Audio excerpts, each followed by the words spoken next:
Hello, everyone. Anastara Maka here, mother of 1111 Unify. And here we are, Wisdom Wednesday. Today's topic is passion and purpose. I know so many of us are going through this really big transition in our lives. And what a potent moment to talk about what it is that actually moves us to take action and create the life that we choose to create. Today, our guest is my dear butterfly, Brielle. Brielle Bataille is our marketing manager as well as our media partner. We are co-weaving in so many different ways. And she's been in the background this whole time on all the Wisdom Wednesdays, taking care of the back end, helping us share it and promote it with everyone.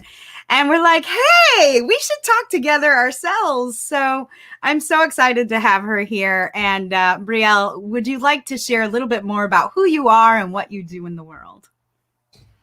Thank you. Thank you so much. You know, it's such an honor to join you here today after all these many weeks of weaving and creating. And that's what I'll say about myself is I love to create, whether it be physical jewelry and glass art. I've always been really into beading and creating with my hands, or, you know, creating virtual artwork with, you know, graphics and designs and videos. And I love to create stories too. I love doing like Instagram stories. I've done a lot of social media and marketing for events and festivals. And I really enjoy going and kind of being behind the scenes, but also kind of enough in front of the artists to capture the magic of what they're wanting to bring forth in the world. And so part of what's become apparent to me during this powerful time we're living in is what is my purpose? And I recently started diving deep into this workbook called The Principles of Success. It's Jack Canfield, and he's the founder of the Chicken Soup for the Soul series. Yeah. And when you start diving into his work, you really start to look at, you know, taking responsibility for your life and what is my life purpose and how does my life purpose come through? And so for me, what I identified through his process is that my life purpose is to spotlight and empower artists to amplify the healing frequency on Earth. And so that takes many shapes and forms. You know, I used to work in a wellness studio that was a massage therapy studio in school for 3.5 years. I helped promote massage therapists and Reiki practitioners and even Ashiatsu. We had a room where, you know, you could stand on, we had like a person who would walk on your back. And so between healing artists and visionary painters and musicians and all different types of artists, really, that I've kind of worked with, and also done a lot of spotlighting and showcasing through social media and promotion online, and just through my own appreciation, you know, going out to the shows and being a fan. And I grew up in Austin, Texas, which is known as the live music capital of the world. And that really instilled in me this deep love for art and music and culture and visionary art. And so I really grew up in that. And it makes total sense to me that I kind of grew into this rainbow butterfly with so many different passions and talents, because that's what kind of Austin's vibe is. So I love it. Yeah. Yeah. We recently visited Austin around Thanksgiving last year and just totally adored it. I mean, it was the community, the area, the water, the fresh springs there. It's just so beautiful, so sweet. It's got a certain vibration to it. So yeah, one of the things I wanted to, obviously our topic is passion and purpose, but one of the things I wanted to ask is, what were you like as a little girl? Like, what were you passionate about when you were young? And then how did that transform? You spoke a little bit about it, but let's expand on that for a moment. So when I was really young, I was a dancer. When I was like 3, 4, 5, and 6, I was in ballet and tap dancing. And growing up in Austin, my parents met because my dad was a drummer in my mom's stepbrother's band. And so I am actually a rock and roll love child from Austin. You know, like I totally like check all these boxes of like what you would expect, like this Austin hippie chick, you know. And I actually really, some people are kind of like, they get all like defensive when you call them like weird or a hippie. I totally own that. I recognize that that was kind of the truth of who I really am. And it did come, it took me some time to kind of accept that about myself. It's like some people don't kind of get it, but I grew up, dancing and then swimming. When I was 8 years old, I started swimming competitively, and I continued that until I was in high school. And then I had a weird experience in high school where I finally I was coached by somebody that I was not really vibing with. And so I ended up dropping off the swim team, and I was dropped into this program in high school that was exterior housing and design. And it was like a architecture and interior design type class. And my teacher was actually one of my best friend at the time's mother, and she adored me. And I ended up going in that class. She was the president of she was the teacher for a club called Future Career and Community Leaders of America. And I went from swim team dropout to just participant in this club. And what I would do is I started writing business plans and marketing plans in my sophomore year in high school. And I went to competition. I remember these girls in my class, they failed and they weren't allowed to go to the competition and on the school trip. And so my teacher was like, well, you do their project. And it was like 3 days. I had to create this whole business plan for a company. And I remember it was called holytees.com. And it was like an online spiritual t-shirt company that I created a business plan for. And I went to this competition and I won first place. And I was given a scholarship as a sophomore to some like school that one of the judges of the competition was, worked at. And so I kind of had this epiphany of like, wow, I have other skills and talents beyond swimming and dancing and like this physical aspect of myself, this mermaid of my childhood. My mom is from San Diego, so I grew up going to California, even though I was living in Austin, nowhere near a beach. I grew up kind of with this strong passion for water and the ocean, and we always would go to Lake Travis when I was a young girl. And I went from a kind of a mermaid to a marketing mermaid. Actually, one of my ideas for my before Manifestation Media came in, I thought I was going to name my company Mermaid Mountain Marketing, because I feel this strong connection to mermaids, and Glassy Mermaid is the name of my glass jewelry and pendant company. And so there was a time when I was visioning like how to tie in mermaids and marketing and that, but then I lost my home in a house fire in 2016. And that was actually right when that Manifestation Media name was birthed. And so I felt more resonant with that as like a long-term company name. But it was interesting. I didn't know I had talents in marketing, and I kind of just fell into it and went from my sophomore year. I was just in the club, and I discovered my skills. My senior year, I became president of the club, and I was voted by my peers as president of Future Career and Community Leaders of America. And as I say that, I kind of giggle because I'm just like, wow, I'm totally like a nerd club president. That's great. Yeah, but that's how I ended up doing marketing. Was I discovered through, a process of releasing, what I thought I was wanting to do for my whole life when I was a kid, which was to dance and swim. And I discovered I have a lot of skills in these other areas. So yeah, wonderful. Yeah, it kind of happens that way, right? I mean, we all have these chapters in our life, or stages of development, so to speak. And just as children do, we do through our adult life as well. And it's really interesting to see who we are during those stages, like what we're passionate about, right? And so I've always kind of considered passion to be a pathway to our purpose. So, for instance, I was always passionate about movement and dance, and I too was a dancer and a gymnast and an ice skater and all these things. And then I moved into being a hoop dancer and a fire dancer and a circus artist.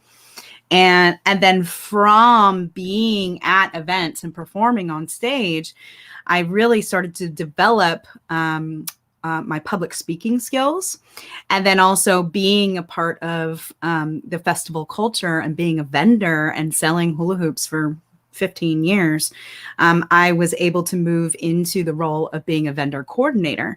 And then I started coordinating large groups of people, and sometimes hundreds at a time, depending on which festival I'm working for. And so I moved into a place of organization and that kind of skill set.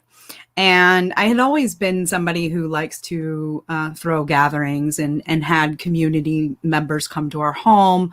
And then we started our 11/11 events. And here it is, it's year 12 that we're hosting in 11/11. And even though it's gone virtual, it still has those aspects of organizing large groups of people, bringing community together, creating sacred space and ceremony together, and having a place where we can listen to music and dance and have speakers and really potent conversations with each other. So it's like each piece of the things that I was passionate about has brought me to my purpose now, and stepping into my true authentic self as Anastara Maka, and not leaving pieces of Candace behind, but integrating them together so that I come into my whole self. And it's really been such a journey. And so I would love to learn a little bit more about what your perspective is on passion specifically, and then we'll move into purpose. You know, I love the word passion, right? It just, for me, just saying it inspires. I think of, for whatever reason, I associate passion with the color red. And I think, in fact, like if you look at red and like some of the descriptive words, passion might be on that list. And I've always felt really connected to passion, because I don't know where I got this, but I've had this for a long time. And I mentioned actually yesterday, we did a call that I have this little stone, and I like to move passion around in my world.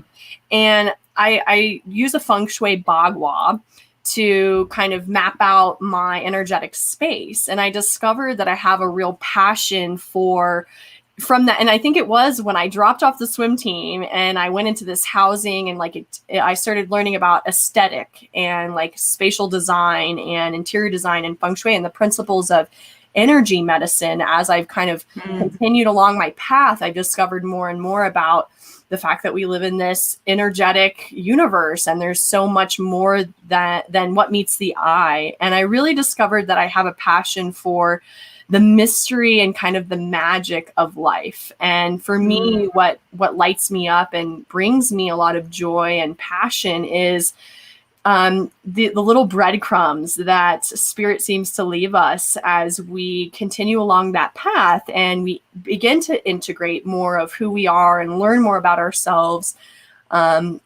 through many different experiences that we all seem to go through, both sometimes on the surface negative and sometimes on the surface positive. You know, because sometimes transformation can be kind of painful and messy.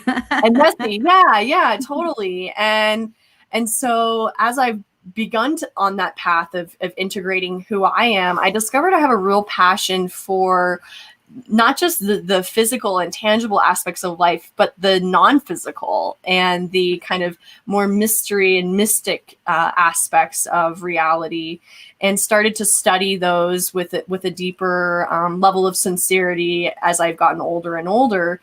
And that has really just brought me even more passion, because I do feel like helping to educate it has been a big part of my lifelong passion. When I was a young girl, I used to try to get my little brother to play school with me, and he hated it. He hated, being the student, because I always wanted to be the teacher.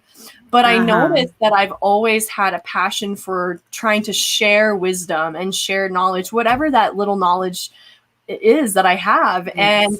And so as I've kind of continued along the path, I've noticed that what really lights me up is learning something and then sharing it. And so that seems to be more of what I'm being called to step into now than ever before, because where I used to be like kind of going and doing and creating my art, now I have with what's happening in the world, I've had a lot more time to kind of sit and reflect. And with so many passions in my life, it's been a time of figuring out, well, what's my purpose and how do I integrate that into something that's mine to teach? And what do I know enough about to at least present in a way that's, at a level of coherence? But what I've also noticed is that I really enjoy multiple perspectives, and learning is something I'm really passionate about, right? So as somebody who wants to teach,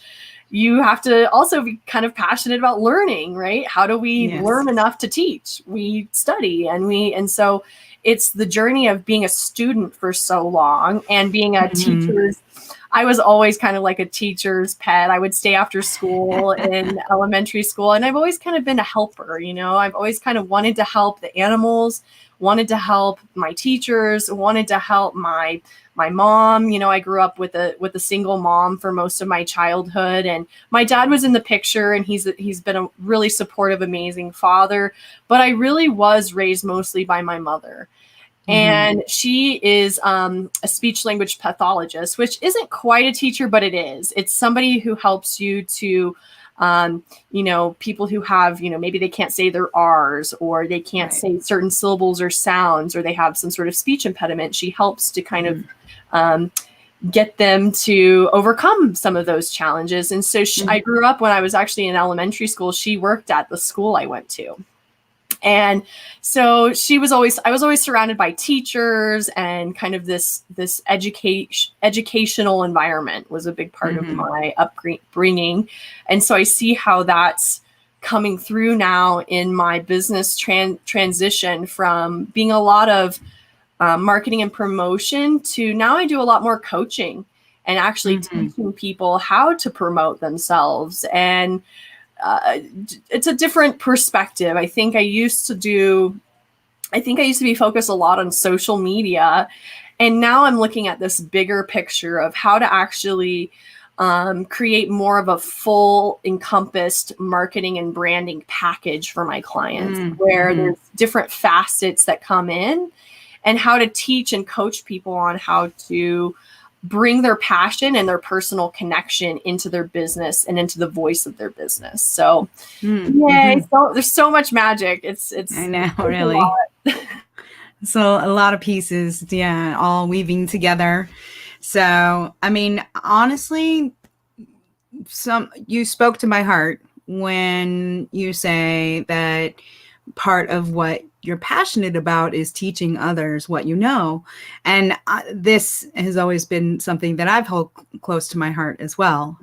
Being a teacher, hoop dance teacher, circus arts teacher, and moving into what I called my holistic hoopology, and teaching Kundalini hoop dance telecourse, and having this spiritual hoop dance practice that I would teach my students, where we went through each of the chakras and we explored our energetic bodies and explained each one, and the foods and the colors and the connections that you can make in your life, and then actually using the hoop to activate each particular chakra, and therefore activating our Kundalini energy and clearing our centers, so that we can be living in more harmony and balance and in a holistic lifestyle. And so that essentially taught me so much about moving energy and connecting to our inner self and being in the center of this spiral energy. Had taught me so much. And that's what I loved to share. And now I feel like the same is happening, but expanded in the sense of outside of using it just from flow arts, but teaching about the divine matrix and the unified field and how we're all interconnected, and therefore 1111 unify. And, 11 is a master number. It symbolizes spiritual awakening and enlightenment. And so I've always been somebody who likes to write. I journal a lot, and I'm passionate about writing. And so here it is, I'm channeling and writing a book about 1111. This has been a big part of my life for over a decade, and I have a lot of experience with it and building community around it. And so everything that I've been passionate about and excited about has led me to this place where I really feel like I have my purpose in life now. And my biggest purpose is to be in service. To be in service. And sometimes I just sit there and say, all right, I am a channel. I am a divine channel. I am a multidimensional being of light and a human meat sack.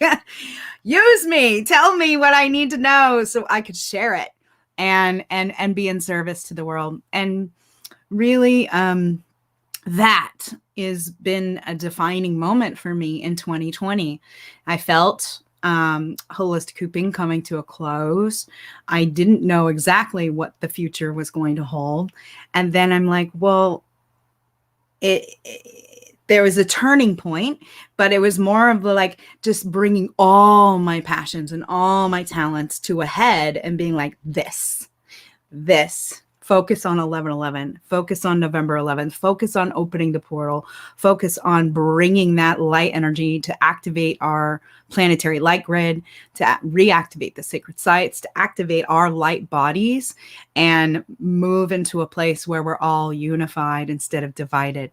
And so that has become my mission and my purpose. And it's been really exciting to have you on board and to have other team members just step up and be like, yes, I believe in this too, and I want to help.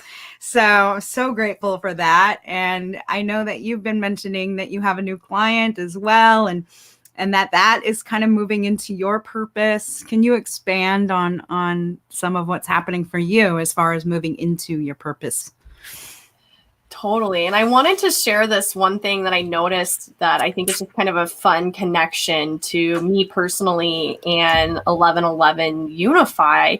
I've always been really fascinated by numbers and angel numbers. I've had the angel numbers ebook on my phone, and I've always kind of, when I see repeating numbers, I've always had that inspiration to kind of look it up. And I do feel that that's how my angels communicate to me. So I do feel that strong connection to numerology in general prior to discovering you or 11/11 Unify. But I also noticed this thing is that my birth date is 9/20/92. And when you write it, you'd write 9/2/92. And what is 9 plus 2? 11. And what is 9 plus 2? 11. And so my birth date without the, 199 in front of the 92 actually equals 11/11. And so I do feel like there is this, that's like one of the breadcrumbs that allows me this inner knowingness that I know that I'm supposed to work on this project with you. And beyond that, before I met you, I had noticed that I had this other pattern happening in my career where I went to school for entertainment and event management, and I had started doing a lot of event production roles. I started working in music festivals before I even graduated from college with my degree. And I noticed that there was this thing happening where I kept producing events at sacred sites, meaning the places that I was actually producing these events had special, mystical, powerful energy that people would talk about as part of what the magic was of going to this gathering and doing this, is being there. It's like there's this kind of portal energy that each site creates. And so when we first spoke, I noticed that was one of the big things that kept coming in for me, is like, she is the key to your continuing this thing. And what I would actually call it is I would tell people I birth sacred site festivals. That's what I would communicate. What I did as one of the things I feel like I do, and was my purpose and mission in life, was to birth sacred site festivals.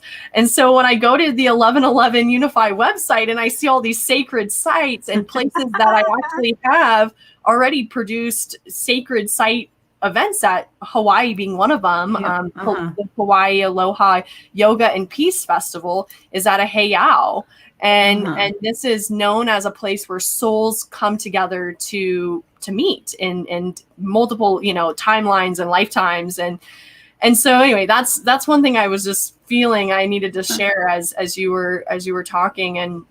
And so it's an interesting journey being a sacred site festival producer, because what happens at these portal locations is a massive unlocking of energy when we gather and we do ceremony and we're singing and we're having a fire and we're it unlocks a pretty special multi-dimensional energy that transcends physical reality.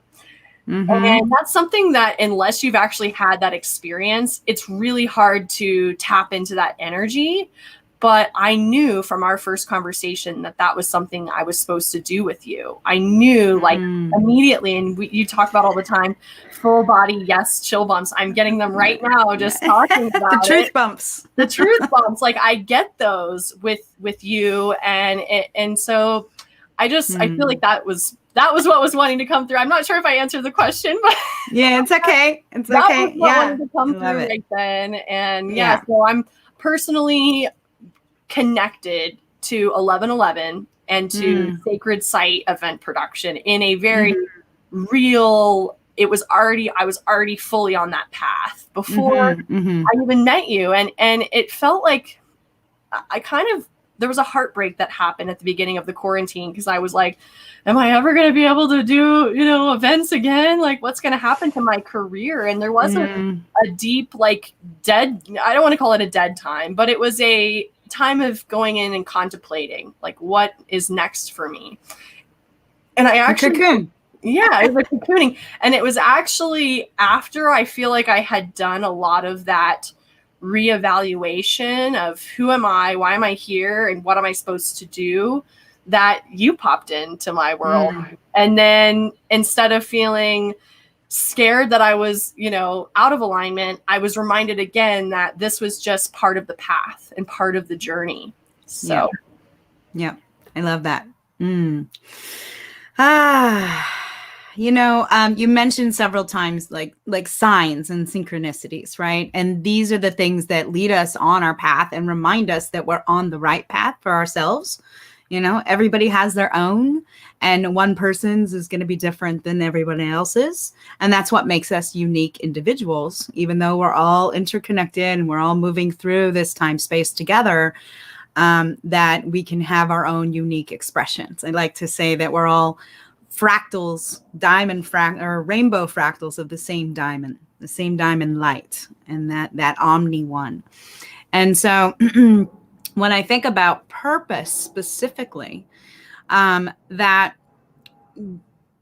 I believe that all of us are put here for a certain reason, right? Where our soul made a contract and said, I'm coming down here. This is going to be my blood family. This is going to be my chosen family. This is what I want to learn. This is what I want to teach, and as we discover through our passions what our purpose is, then suddenly our life can be much more fulfilling on so many different levels. It's like, once you find what you really want to do, really cultivate what it is that you're offering the world that lights you up, as you say, then we know what our purpose is. And so a lot of people are in that cocoon space. A lot of people are in that tunnel, so to speak, going towards the light to figure it out. And we're surrounded by darkness and duality and polarity. And it's like, how can we get to that one light? And I'm curious what some of your practices, so to speak, might be to find your purpose. I know that specifically, I asked this of Foster Gamble when I had my interview with him and Kimberly. They created the Thrive documentaries. And during the interview for 1111 Unify, he was talking about his freedom platform and how people can learn more about what their purpose is by asking themselves specific questions and then journaling about it. Like, what do I like to do? What would I do if I wasn't being paid for it? Things like this. And then after just a half an hour or an hour of writing, you're like, oh, that is totally my purpose in life.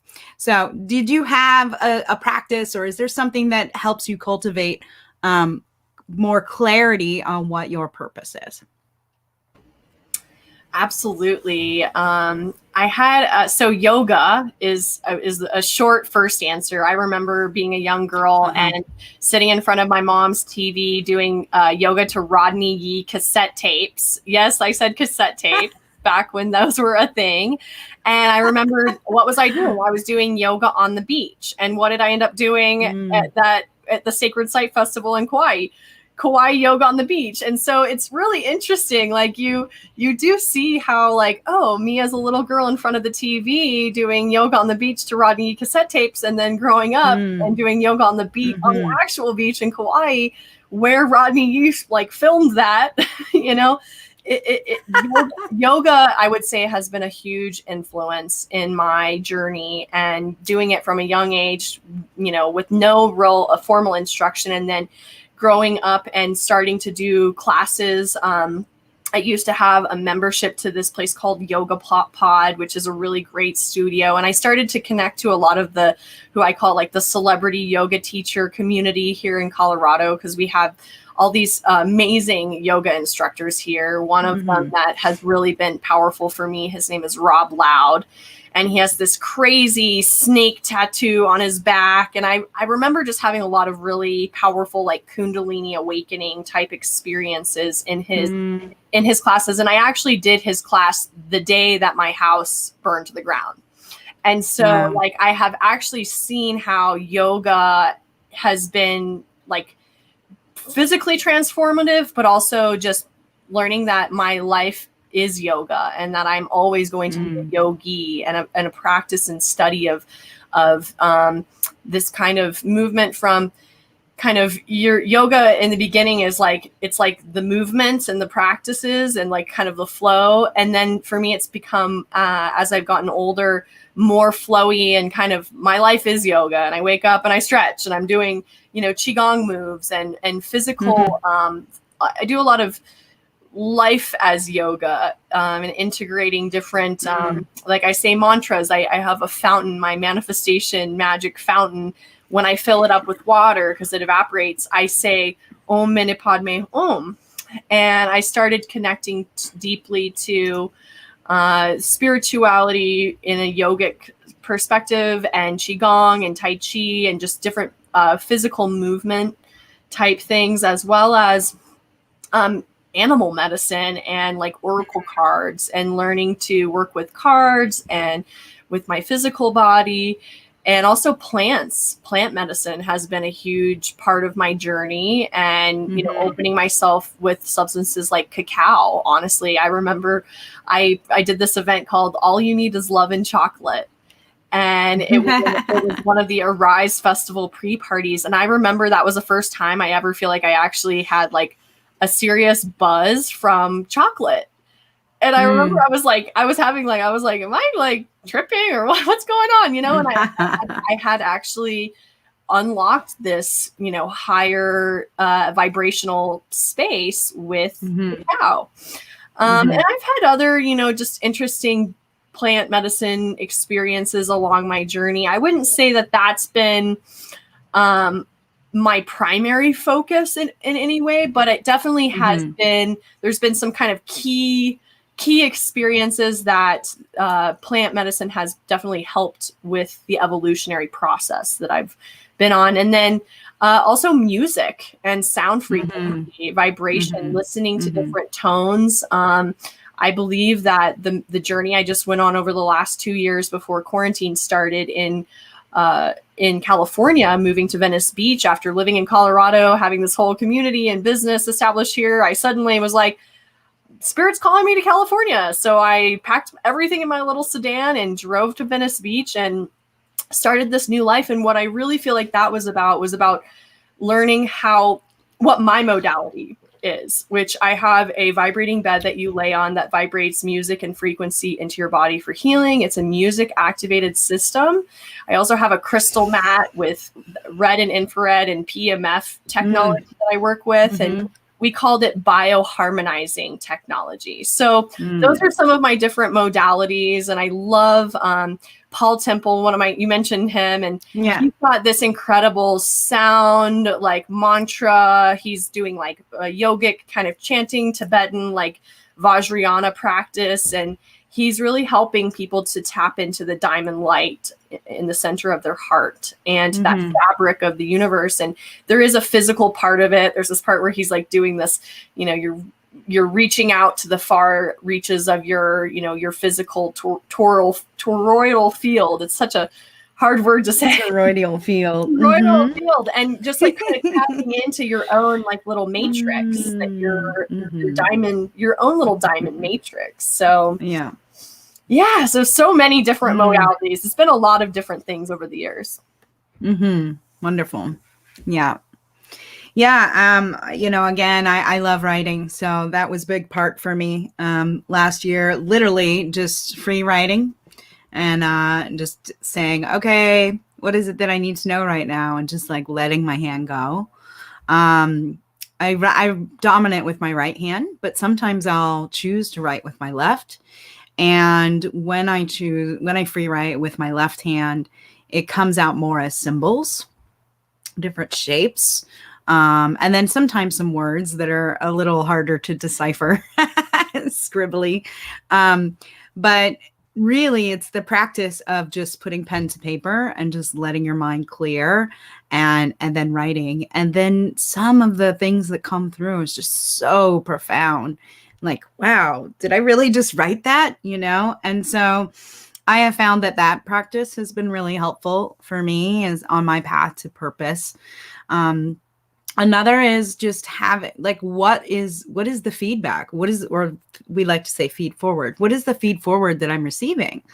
And when the comments are 90% positive and this was impactful, this was helpful, I'm so grateful, you know, and it really confirms that what I'm sharing and putting out there and what I'm offering not only is needed, but is well received, and the people are grateful and appreciative of it. And so that motivates me and puts fire under my butt to like move into action and do more. And so for years, I was a massage therapist as well. I also learned the art of tuning forks and essential oil. I'm an advanced theta healer. I went through the resonance project delegate program, and I have a lot of tools on my tool belt, so to speak, as a healer and a leader of group experiences. And so, of course, what I'm passionate about most is being in service and creating group environments. And so here we are. We experienced our very first 11/11 Unify as a virtual event last year, and you stepped onto the team and things and really got to initiate our relationship and the work that we're putting into the world together for that project. Can you share with me a little bit about like, what's your purpose in the realm of 11/11 Unify? I want to know. I know I've heard bits of it, but I would love for you to share with others what that is, because it's been really powerful for me to witness your growth and what's coming forward because of it. Thank you. Thank you so much for the question. And I just wanted to comment that I also the power of writing has always been really big for me. And I'm not sure why I didn't mention that one. I think maybe part of it is because I used to focus a lot on that.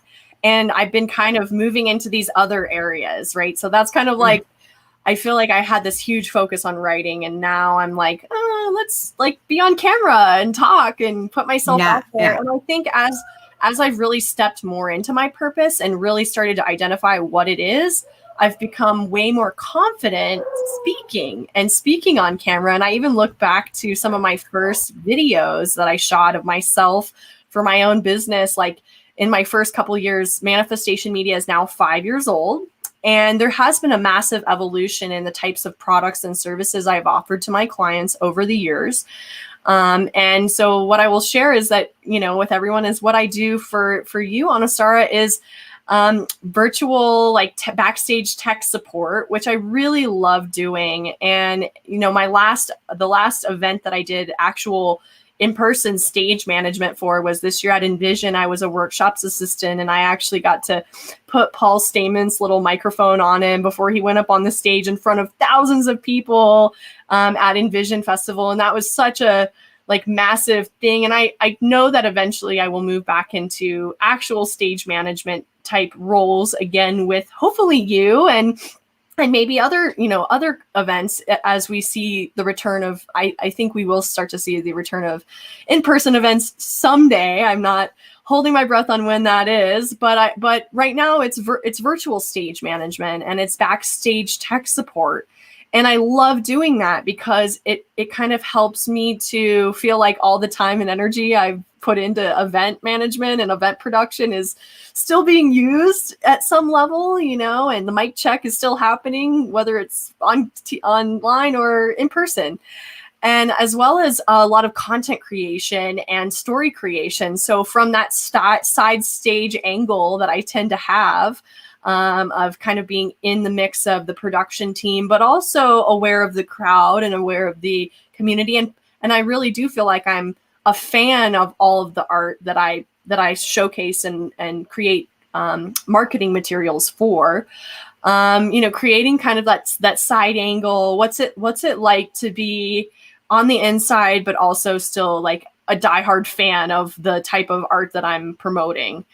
And speaking from that voice of both an appreciator, longtime appreciator of arts and entertainment and music and culture, and being able to communicate the vision and the message for my clients, using email marketing, using social media, using video content creation, and there's a lot of different modalities and mediums that it comes through.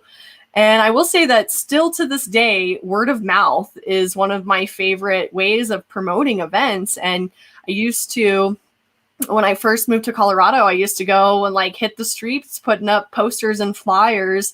And I kind of have watched the decline of printed materials and printed paper products and more virtual promotion of events. And so that's still what I'm doing. I still feel like it's the same. The form of how I do things has changed, but it's been a lot of stage management and marketing surrounding events. And that's exactly what I went to school for. And so I share that because a lot of people go to school and then they end up doing something else with their life. I went to school and I'm using a lot of the skills that I went to school for. Not That's all of awesome. them, but I actually minored in sales and marketing in school, and I went to school for entertainment and events management, which is what I do. So it's awesome. I'm like, yay! I am living my dream reality in a lot of ways. Yeah, wonderful.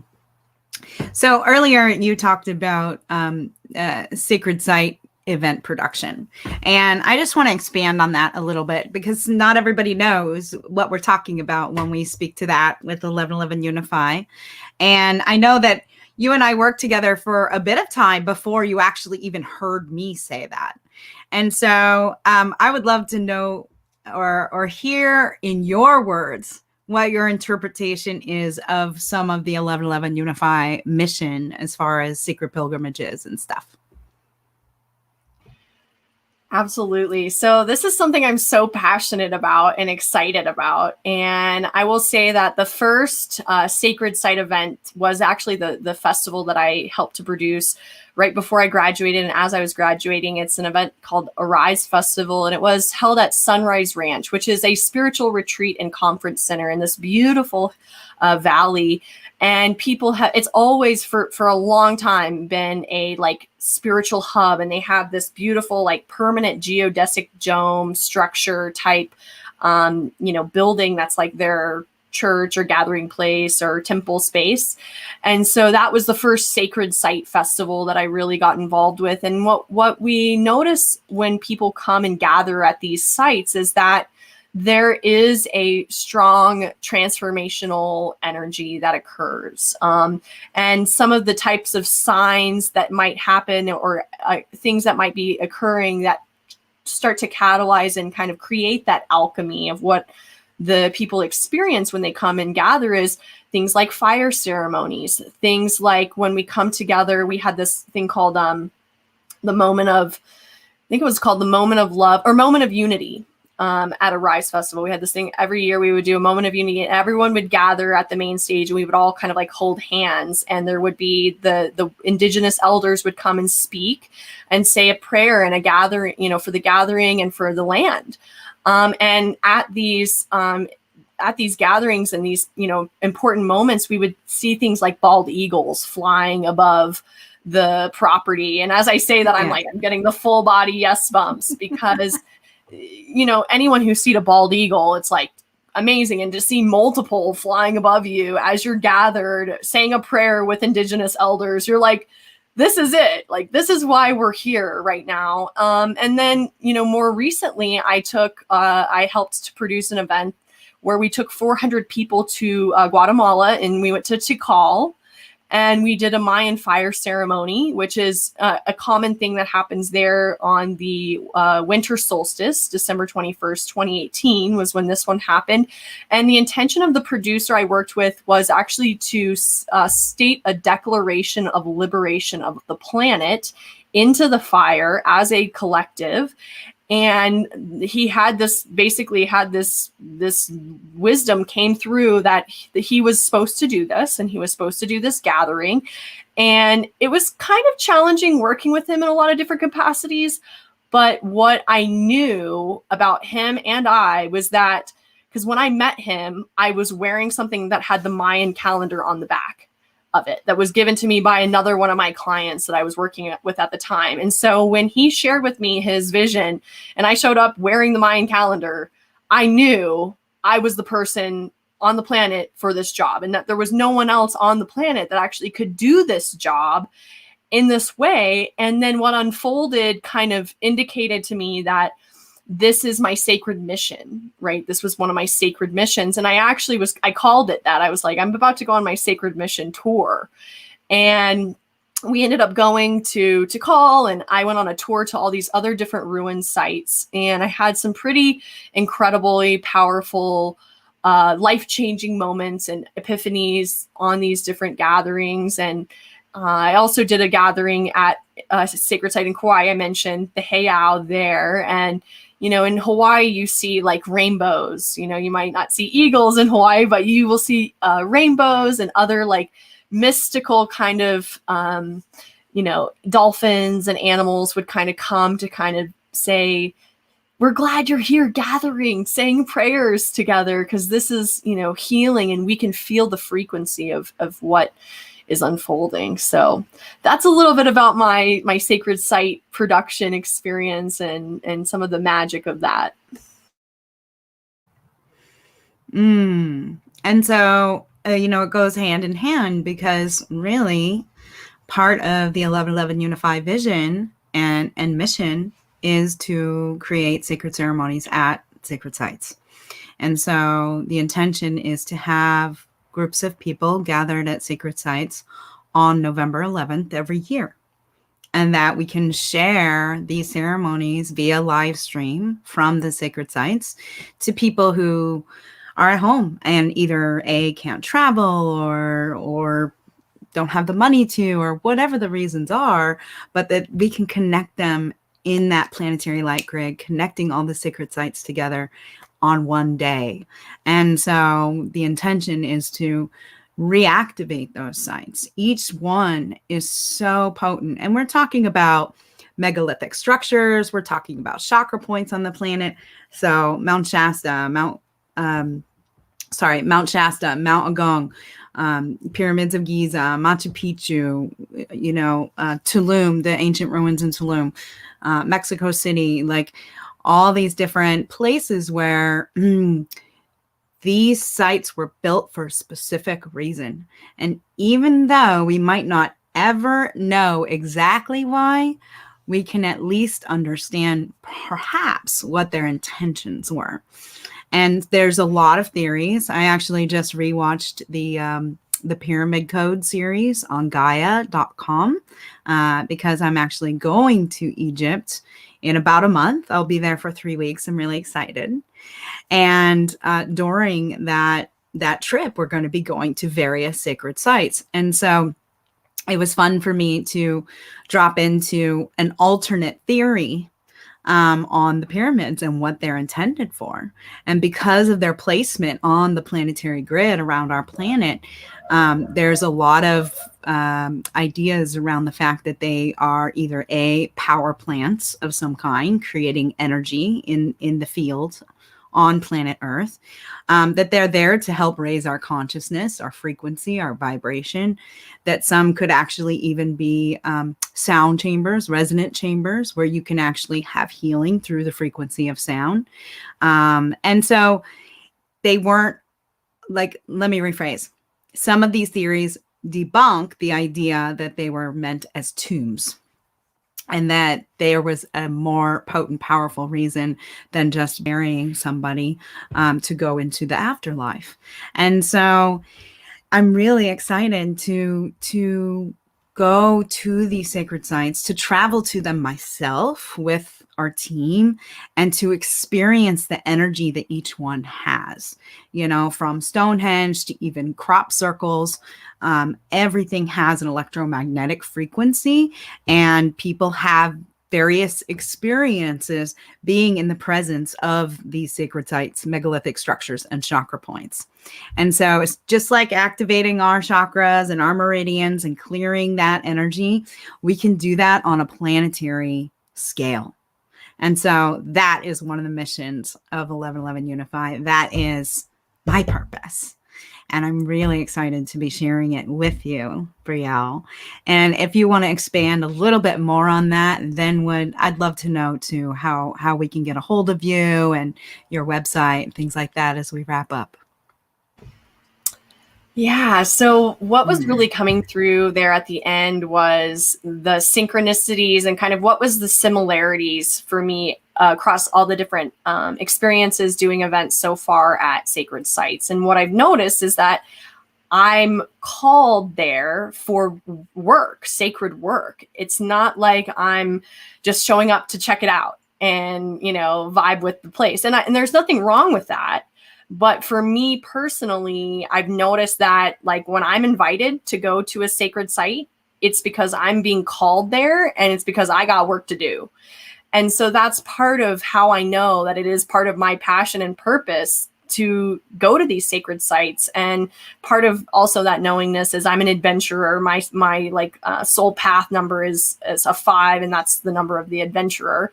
And so I know that it's part of my soul path and mission to go on these adventures and to do the sacred work of this reactivation and harmonization, and to help others to connect to that, right? So I act as like the connector to, producing materials that attract people to joining us at these sites. And I would love to bring as many people as possible that can go in person and physically come, because I love connecting with people. To serve and to share these experiences with others is one of my biggest passions for doing this, is all the incredible people. And I will tell you, like, the people I've met at all of my production experiences are my lifelong friends, and people who I know that, I've known in past lives, and we've got this mission. Soul family. Yeah, my soul family, I call it. My friends that are like my family, my soul family.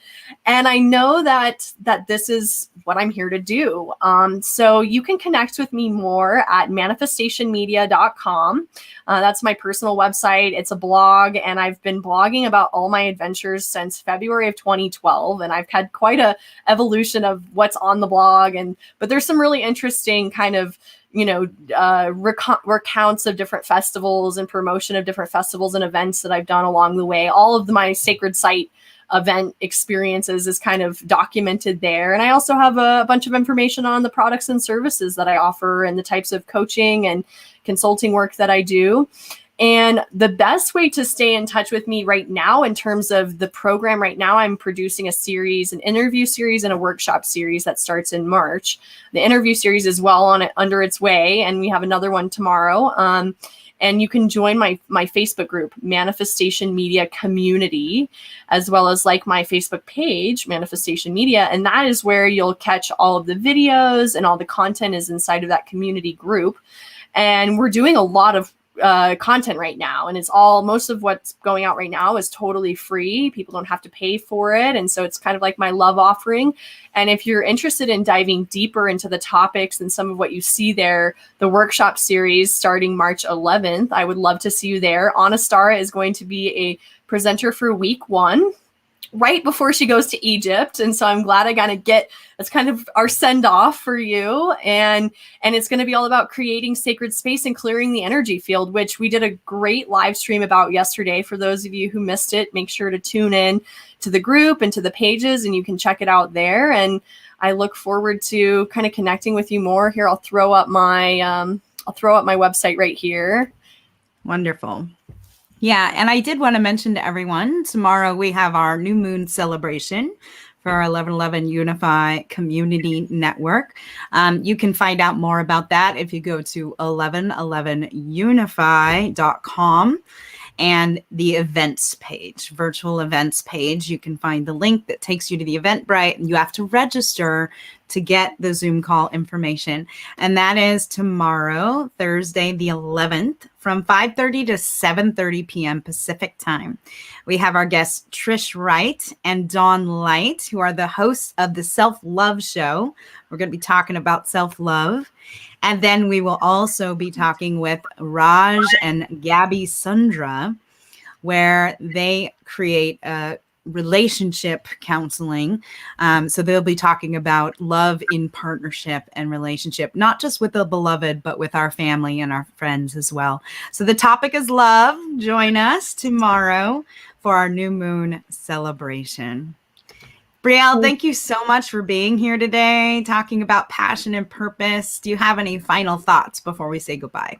I just want to share that at the beginning of the call, I was feeling kind of sleepy. I was like, I need another cup of coffee. And I just think just talking about this with you, I'm like so activated and so excited. I'm like, it totally transformed me. And so I wanted to mention, like, we have this series, Wisdom Wednesdays, and anybody who watches this that has, wisdom to share, I would love to see some more people who join our community, might be interested in coming on to talk to you, because every week has been really fascinating, and every week I feel like it just gets better and better, and every week is my favorite week. And so when I do this, and anybody who jumps on, I'm a lot of times in the background, but you get to kind of hang with me at the beginning and at the end. And I love this work that we're doing together, Anastara. So just thank you so much. It's such a blessing and heart-centered work that we're passionately producing in the world. So I look forward to many more moons and new moons and full moons of magic together. Yeah, wonderful. Thank you, sister. Deep bow of gratitude to you and all the work that you do in the world. And yeah, please keep joining us Wisdom Wednesdays and join our community. Go to 1111 Unify, join our email list. You'll get information about our new moon celebrations, as well as our mastermind coming up February 22nd to 22. So we're going to drop in and really have a deep dive on the 22nd of February. So blessed be everyone. Mwah. Have a beautiful week. Take care of yourselves. Mm-hmm.